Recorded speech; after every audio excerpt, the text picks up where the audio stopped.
Hi everyone, I'm Angie Kellen, and this is Shot Talk with Aki Fujimura. Aki is the CEO of D2S, and D2S is the managing company sponsor of the eBeam initiative. Hello, Aki. Hi, Angie. I am so excited to be back in studio with you. It has been a long time. Yeah, it's great to be with you. And we started the series on talking about maskless lithography, right? Now we're maskless, and we're very happy about that. Exactly, very happy about that. Well, we have a very special edition of the Shot Talk, and you had gone to Japan to interview Hayashi-san of DNP, which we know is retiring in June. Yeah, he's retiring. It's kind of sad for me, and he's been such a great contributor to all of the mask making community. I mean, not just DNP or not just representing DNP, but the whole community. He cares about advancing the community as a group of people, and he's also been an incredible teacher to me personally, and the art, the science, the engineering, the operations, and the business of mask making. And over 20 years ago, he started teaching me about this when I knew nothing. I came from the design community, and I needed to understand about mask making. And he's been such a great person, teaching me, answering all the questions that I come up with, the stupid questions, that I come up with. He would answer very kindly and patiently, and he's not like that just for me. He's just like that as a person, and I think we all have an incredible amount of appreciation for his contribution to the culture of mask making in our community. Well, I know one of his favorites is his movie theater that's north of Tokyo, and I understand you did the interview there. Can you tell us a little bit about that? Yeah. So, he's a contributor to the mask making business, and he's also a contributor in the film industry. He loves film, and his hometown of Kagoe in Saitama is where at one point there was a famous movie, a Japanese movie that was made there, and Hayashi-san's scheme, usually for these 14 years of PMJ filmmaking, had been to take a famous film and make a mass community version of it, right? And this famous film, in the direct translation, it's The God of Cinema. But there's a subtitled version of it that you can see in airlines and so on. It's called It's a Flickering Life, flickering, like the film flickering, right? He loved it. He made a version of that for the mask making community a few years ago. And then what he chose for his last PMJ movie, the 14th one, I think, was to do it at this theater. And you can see the melancholy in his expression, his face, and it's kind of touching. It's really a special place for him, and you can tell. Well, we look forward to seeing your interview. So let's take a look at the video now. Hayashi-san. Oh, Aki-san. Nice to see you. Yeah, welcome to my town, Kawagoe. Kawagoe, yes. It's a very nice town. Yeah, so this is Last Kara, my favorite theater here. Yeah. This is where you shot your last PMJ movie. That's right, yes. Yeah. Both you and the Toppan, Morimoto Films Toppan, was the last one. That's right. This time. So we won't see any more of those. I'm very saddened. I think we're all going to miss it. Yeah. Thank you very much. Yeah. But what made you start? How did it get going? There are several situations, but at first we started PMJ Entertainment. It's inspired by the Bacchus famous entertainment things. Yes. So that we decided to do same thing in the PMJ to PMJ more attractive, right?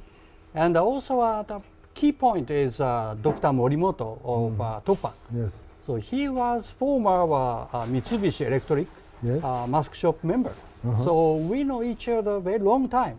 So it's relatively easy to collaborate with him to make such kind of entertainment movies to contribute to Photomask Japan. Yeah, but you were fierce competitors as merchant mask makers. Some of those years in lean years, hard business years. So it must have been kind of strange to collaborate with your enemy. No, like how did you decide to do that? Yeah, actually, we have been competitors so long time. Yes. Maybe over 100 years. 100 years. Yeah. Okay. But at the like area of pre-competitive areas, we can collaborate. So such as like a Japanese national project, like a SERIT or Yes. AID kind of things. Yes. So we can collaborate there. Yeah. Yeah. Yeah, it's inspiring that you want to make the industry better together, even though you're competitive. Yeah. So I think the rest of us can learn a lot from that. Yeah, that's right. It's Yes, very good. So what you could have chosen anything, but yet you chose cinema as the way to do this collaboration together. Like, what was the reason for that? Why did you choose cinema? Because basically I like cinema. Okay. Yeah, well, my kid life kind of things. So first, I saw a kind of U.S. drama, Combat. It's a anti-war human drama Yes, in the okay. TV. Oh, And then we love the like Disney movies Okay. or Star Wars of Wars, yeah. Hollywood. So the Morimoto-san loves the Star Wars. Star Wars, yeah. So I love the Japanese movie, especially the very famous director like Shunji Iwai's film. It's very inspired me. Yeah, So we decided to choose such kind of a motif for PMJ movie. yeah, oh yeah, the movies have been great, so Yeah. we will definitely miss it. But we can talk about movies forever. But let's go inside and Sure, talk sure. about the mask business. Yeah. We gotta put our masks on, I guess. Mask business, yeah. Yeah, mask business. This yeah. is also a very good business. right now. Okay. Okay, let's get into it. Yeah, thank you.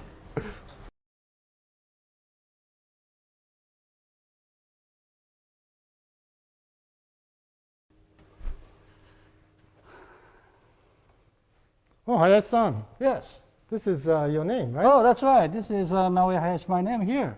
So this is the kind of the signs of supporters of this theater.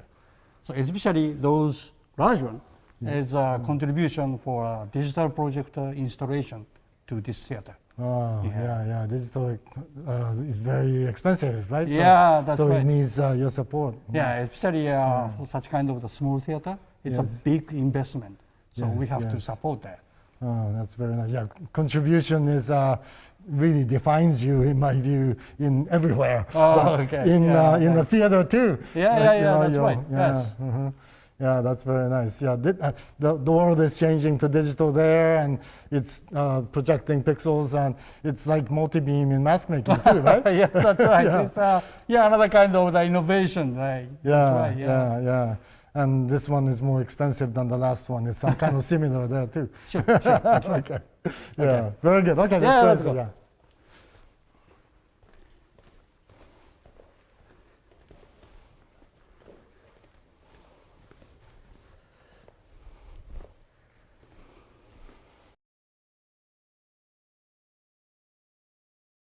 You are retiring from DNP after 40-some years of contribution.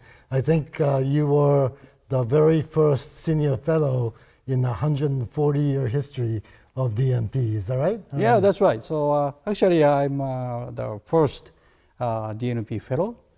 It's 2011 or so. But fortunately, we got the second fellow last year and third fellow this year. Oh, okay. So it's now becoming very common in DNP. Well, 3 is not very common, but yeah. yeah. You made so many contributions, and you're very well recognized in our industry. You're a SPY Fellow, and you've had the Achievement Award, Lifetime Achievement Award from Bacchus. Yeah, that's right. And I think you've won, 11 best papers in Bacchus and PMJ combined or something like that? That's some really high number. Yeah. So because of the retirement, I recount my award. So I found, as you said, I got the 11 awards 11. from SPIE. Yes. That's amazing. Yeah. Yeah. In different kinds of fields too, right? Yeah. That's right. My several awards are very memorable. So one of them is 2001, just after the 9/11. So we went to Bacchus and present about a very new structure of alternating phase shift mask. So that's one of the award memories, very impressive. Yeah, the Bacchus was delayed, 9/11. Normally it's September, but it's October. It was. Oh, yeah. So the planes were empty, right? Completely Yeah. empty. Yes, that's right. Yeah, I remember it was a tough time in America. That's right. Yeah.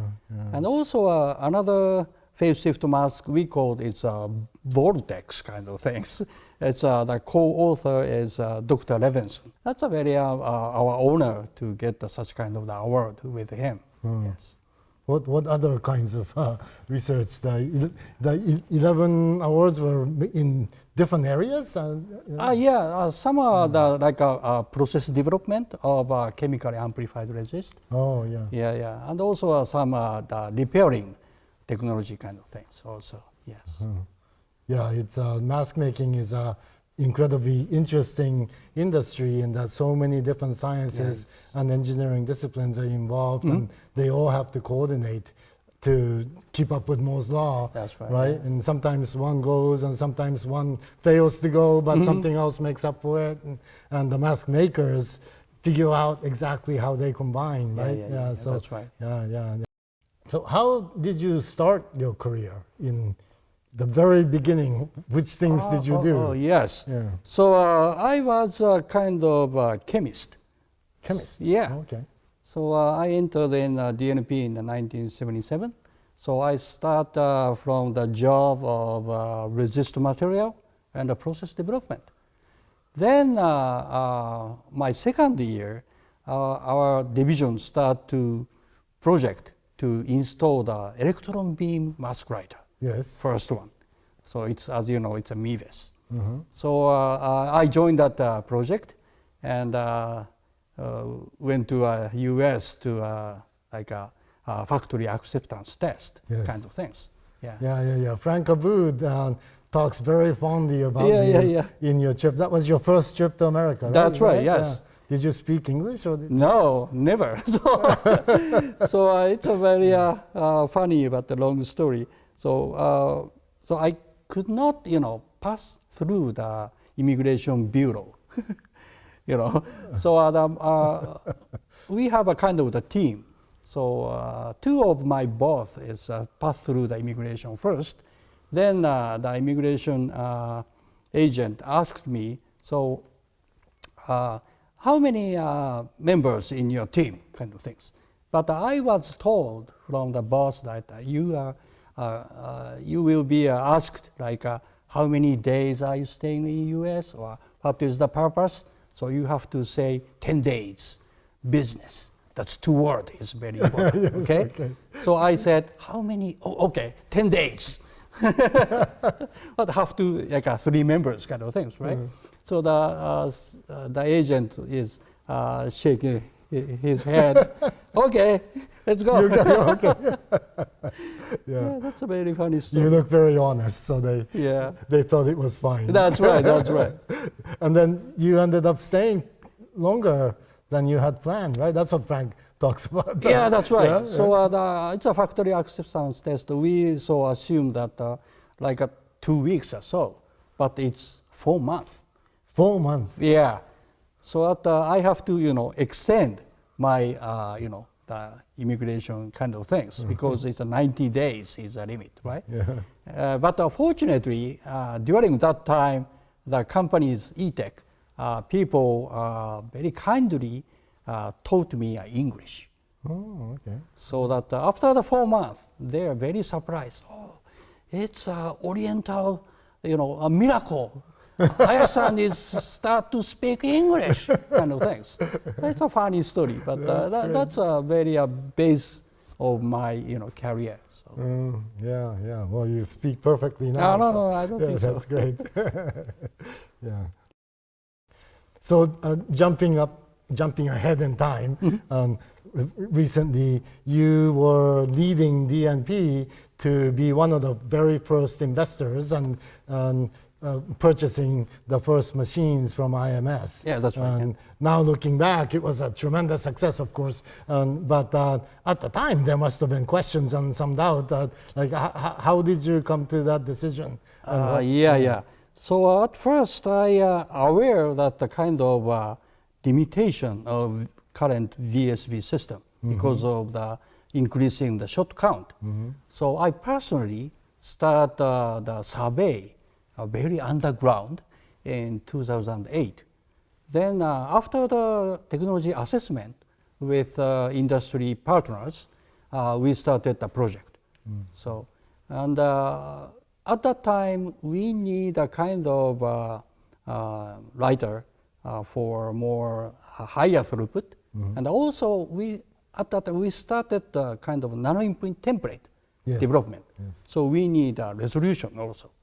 So that I asked IMS to make our system with beam size changeable capability. So it's the first time to install that. So that's the story of. Nano-imprint templates are 1-to-1 dimensions. That's right. So it's much smaller. That's right. Yeah. So that was you wrote a lot of papers about that, right? And it's a singular contribution from DNP, I think. Yeah, that's right. Yes. Yeah. It's very interesting. And I think other than IMS, you've had many other firsts in the industry where you were involved in leading the industry, not just DNP, in finding out how a new machine works or doesn't work, maybe. Can you tell us something about that? So there are several projects. It's not always, understandable for the many people. Some project is very funny.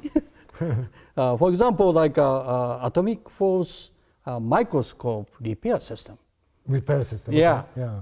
So that the atomic force microscope has a very small, sharp, Stencil. Yeah. So that it's many people think it's very difficult to use such kind of needle probe for repair the defect kind of things. But the theory itself is very reasonable. So I asked the company to install such a system. But the first time all engineers said, atomic force microscope, it's AFM, right? For repair? Oh, Hayashi-san, are you crazy? Kind of things. Crazy. Yeah. So, but after the evaluation test and using the production, it's very good for, especially for phase shift material repair. Yeah, because the former technology, like focus ion beam kind of things or laser beam, is not so precise for such kind of a material. But FM, repair system is very precise to repair that. So we can save so much expensive phase shifter mask in the production. So we can cover the depreciation cost within half a year. Oh, 6 months you got the money back? Yes. Oh, that doesn't happen in any industry, so that's amazing. Yeah. Oh. So that's interesting. Any other kinds of technologies like that? So at the very beginning, like dry etching kind of things. Okay. Yeah, so mask industry has a long history to use the wet etching. But when we are going to apply like OPC kind of things, we have to transfer the pattern and the small features kind of things. So in that case, wet etching is quite difficult because of the very large etching bias. Okay. So that we need a dry etching system for that. But unfortunately, at that time, there is no vendor in Japan. So that at the same time, the one company from Florida Okay. propose us their parallel plate, dry etching, plasma dry etching system kind of things. That's very interesting. So that we install that one, and after that, that's kind of the technology. It's a kind of industry standard kind of thing. Yeah, now everybody. Yeah. Right, leading edge. That's right, yeah. Well, so it was really OPC that brought up about the need for that. So Yes. that's interesting. And before you were saying PSM brought about the need. So there's many things where you have to look at one side of the technology and you see what the implication is for other parts of mask making. That's right. And you have to combine them together. Yep. Yeah. How is it that magically what's needed was available when it was needed? It's because, I guess, because people are clever, huh? Yeah. That's right. Yeah. Yeah, that's I think amazing. so, yes. But so you put it together. You like anything else? This is pretty interesting. And it's kind of a history lesson in mask making through Yes, your that's eyes. right. Yeah. Another thing is like a 6-inch plate. Okay. It's Yeah, kind that's of a right. standard now. No, yeah. But before that, everybody used up to 5-inch. For example, the 1X master plate for projection arena, and also the reticles for repeater to make 1X mask kind of things, the 5-inch. But I think maybe in the future, the mask size will going up. Oh. But we do not have infrastructure there. So, but fortunately also, the one of the customer want to have a 6-inch 1X mask for contact print for 5-inch wafer. At that time, the wafer size is going to 5 from 4, so they need 6. So that I asked the company to install the whole line of 6-inch capable. Then make a 1X mask, but after that, the industry needs a 6-inch plate for reticle. Yes. So fortunately, we can learn the very first, position for the 6-inch capable process line. So such kind of things. Well, you think it's going to be round in the future, like some people are talking about? Yeah. At that time, such kind of a discussion there. But still, the square is very cost effective for mask making standpoint. Yes. Yeah. And so, anything else on any other kinds of new technologies that you help the industry to adopt? Also, it's a little old story, but laser writer, So that laser writer is at first it's not so famous, and also not for the most advanced area. Yes. But its very production effectivity is quite good. So that I asked the company to install that, but it's a very first case, so that everybody said, kind of things. So that actually I cheated them. Oh? How did you cheat? Yeah, because at that time the photomask process is mostly used negative tone resist. Oh, yeah. But there is no good, negative resist for laser at that time. Oh, okay. All positive. Okay. So that after install that, we have to have a kind of like a reverse process kind of things to get a negative tone image. But also, fortunately, the industry changed the tone. Currently, mostly the positive, right? Yes. So that we can use the positive optical resist for the laser writer.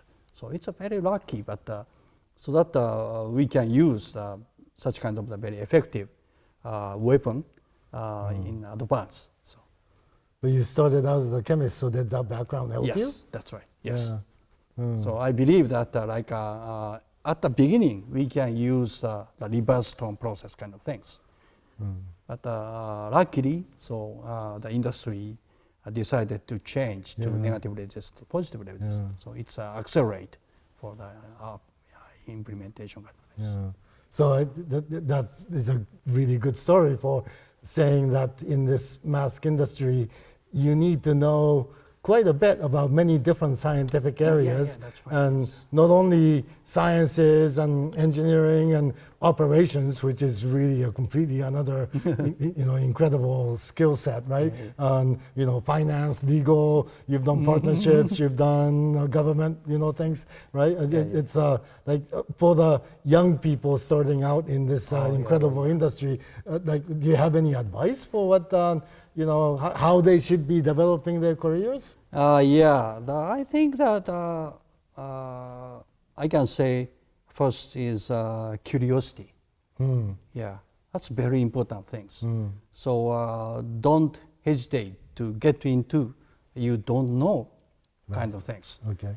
But if you have a strong interest about that, and theoretically it's good, and also the data shows that's the right direction kind of things, you have to do that. So curiosity. Curiosity. Is an intellectual curiosity. That's and, right, yes. And also other kinds of curiosity, I guess. Yeah. Now how about the people aspect? You've been a very effective manager in different levels, and what not just managing inside of DNP, but also leadership across the industry. Like what would you say for people that are choosing management as a career now? Like, do you have any advice for them? So that mostly I try to love everything, so that the subject and also the partners and also the colleagues and like my child. So you think of them as your child. Yes, that's right. Yeah, interesting. I can see you have that love for people as Kantoku director. Are you the same way inside of DNP in mask shop? That's right. It's about the same. So love is very important for the technical subject, partners, and colleagues. So the collaboration is must, and trust own technologies, and also the enthusiasm, not give up. And respect each other. So that's a very key point for work, not only inside the DNP, but also the partners, vendors, and even the competitors. Yes, we can see in how you are that's how you feel. So that's one of the amazing things about you. Yes. So how do you feel about the mask industry going forward? Well, I think the pattern transfer technology with photomask is so far the most effective technology for the semiconductor manufacturing. So I think this field is continue to grow until like a 3 to 4 digit throughput improvement by maskless lithography. Oh. But in that case, you need to improve the 3-4 digits of throughput. And also maybe like a realization of psychography with brain-machine interface. That's something you can make a movie about. Yeah. I plan to do that. Yes. Okay, that's great. Yeah, so thank you very much for today. Yes.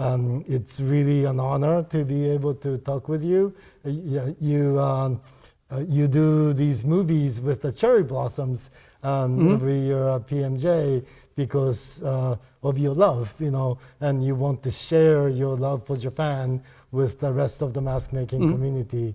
And I think of you that way. You are the best of Japan. You represent the best of Japan, I think, and also the best of the mask making community.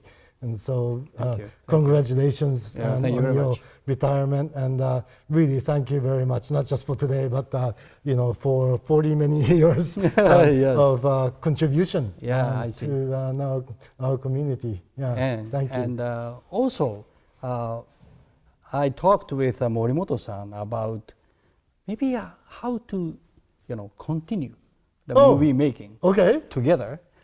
Hopefully. So. Oh, that would be great. Yes. It would be the comeback. Yeah. Also. So let's see. I hope it happens. Yeah. Okay. Thank you, Hayashi-san. Yeah, thank you very much. Thank you. I guess we'll do this. Yes. Aki, any closing thoughts? Well, just thank you, Hayashi-san, not just for the interview, but many, many, many decades of your contributions. Thank you very much, and I'll see you at Bacchus. Thank you for joining us, and we hope to see you next time.